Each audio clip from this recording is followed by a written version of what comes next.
Hi, I'm Mike Thompson, and welcome to Fast 5 Charlie, the third installment of 5 quick projects that I simply didn't film completely at the time. This one is number 1, the pantry drawers. Whoever designed this pantry was an idiot, because it's 24 inches deep. And so the stuff at the back never gets used, and you can't really use a FIFO accounting system for this. There's just no practical way to do it. And so what I did on the bottom is install some drawers that can pull all the way out. So I'm marking up here 1.25 inches according to the instructions from the bottom of the drawer. This is going to help me position the rail. Now this is a full extension 24-inch rail here. And it comes out by flipping this little black tab and then sliding the end off, like so. This allows you to remove the drawer, or in my case, install it. So I'll align the top of this rail with those marks I just made. Obviously flip it around in the correct direction. Certainly don't want this thing in backwards. Get that lined up there, and then I'll just put in 2 screws for now. This drawer is made out of 1/2-inch Baltic birch, and you can see the bottom there is sunk and glued into 1/4-inch grooves all around. Now ordinarily a drawer like this would have a false front, but because the cabinet depth is the same depth of these rails, I couldn't do the false front on something like this because I wanted absolute maximum capacity for these drawers. A rabbet here on the end of this front allows the front to still fit inside the cabinet, and it looks decent. These are the heavy-duty slides from Everbuilt from Home Depot. They hold 100 pounds per set. These drawers are 24 inches long, and the cabinet's 24 3/8 deep. But these full extension slides allow me to get all the way to the back, and so the stuff doesn't spoil back there anymore because we can see it. And then the back panel is set into side grooves just like any other conventional drawer. And you can see the 2x4 there in the back end that this back of the rail is screwed to. The front of the rail is simply screwed to the face frame. And now you can't see the other side in there, it's too dark. But it was really a simple install. The hardest part, I guess, was probably putting up with the varnish smell after the fact. Number 2, the bandsaw table. Sometimes Alex and I are cutting stuff that's bigger than this little table. And so we took apart an old storage cubby thing. I drew a line on it here about halfway through, and so now I'm cutting to where I'm going to stop. But this table has about 4 times the area that my stock bandsaw table does. Of course, the only downside with this one is you can't use the fence if you need to get in close. But I'm going to use the fence here at this last bit to align it, because I want to make sure the fence still is perpendicular to this whole thing. And so now I'm tracing around the bottom because I need to figure out where to place my bolt holes so that I can secure this table to the other table.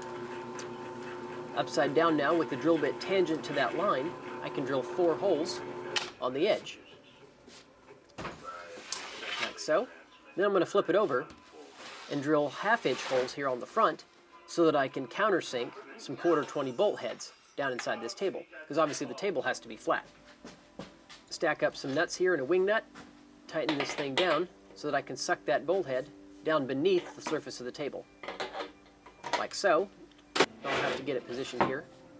And then just some wing nuts and some washers to secure this. Nothing fancy, because it needs to be removed easily. We don't use this all the time, just when we're cutting bigger things. That's solid, that's not going anywhere. But I need a way to index it. So I'm gluing some 1/4-inch Baltic birch strips along the front and the side.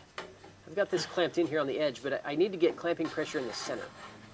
So I'm going to hang this strip here and hang another strip off of him, like so. And they'll kind of lever themselves up there in the middle to provide clamping pressure in the center of my indexing strip. And this pipe clamp here should provide enough pressure. And so now I can finally cut really large things. This is a pattern for the dust collector that I'm going to use for the back side of my Alex sander. But this is a really simple project, and it works great. Number 3, the fire pit cover.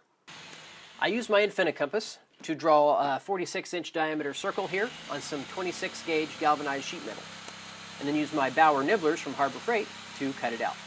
I absolutely love these things. They're just as good as the Milwaukee ones I've used, and they're way less. Like so. Be careful here at the end and go slow. These things make quick work of any sort of metal. And then with the circle cut, now I'll cut directly to the center and stop there. because I need to be able to turn this thing into a cone shape. I don't have an English wheel or anything to give this compound curvature, but a cone will work just fine, because that'll be rigid at that point, and it'll shed any sort of rain or snow that gets on top. Now I'm going to fold it about like that, maybe. Let's see here. Get it where I want it. I don't want it to be too tall, but obviously I don't want it to be too short. The taller it is, the more rigid it is. The shorter it is, the less. So maybe about there. And then I'll drill a bunch of holes and rivet that in place. And here it is on the fire pit. Rivets down the seam there, and then 2 handles riveted on so you can easily take it off. Number 4, the firewood rack for the fire pit. 2 pieces of bent 1/2-inch PVC pipe go down into holes here of this 2x6 pressure-treated frame. The holes are 7/8 in diameter and about 1 inch deep so that they can receive the 1/2-inch PVC. And then we cut our wood at least 24 inches long and then stack it up here underneath these 2 hoops. The ice storm from October gave us a ton of wood, and we actually probably need to build a second rack. And number 5, the bead roller motor. I love my Woodward Fab bead roller. I've got a lot of sheet metal stuff going on lately. I made myself some custom dies for my hem roll.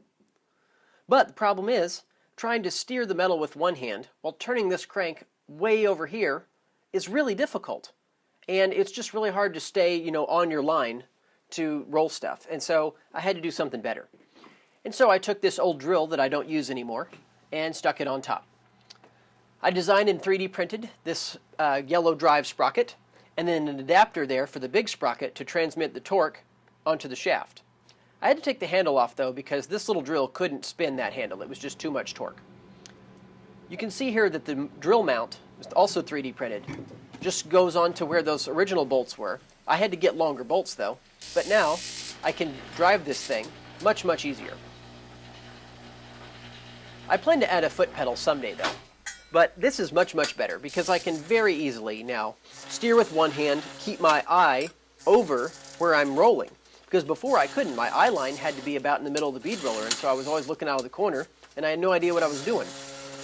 But with this setup currently, I've got forward and reverse, and obviously a speed control. This drill is a little underpowered, but it works just fine. Here's some impeller blades. Here's just a test with a 1/4-inch step die going both directions to make this little curved channel. And then I don't know what this is. This is just a test, but it sure looks cool. We've got some step dies and some bead rolls mixed in here on this piece left over from that fire pit cover. Well, there were 5 more quick projects to 5 more problems. Hopefully some of these inspire you guys to come up with some solutions to some of your own issues. But do subscribe if you haven't already. I'm Mike Thompson, and thanks for watching. I really appreciate it.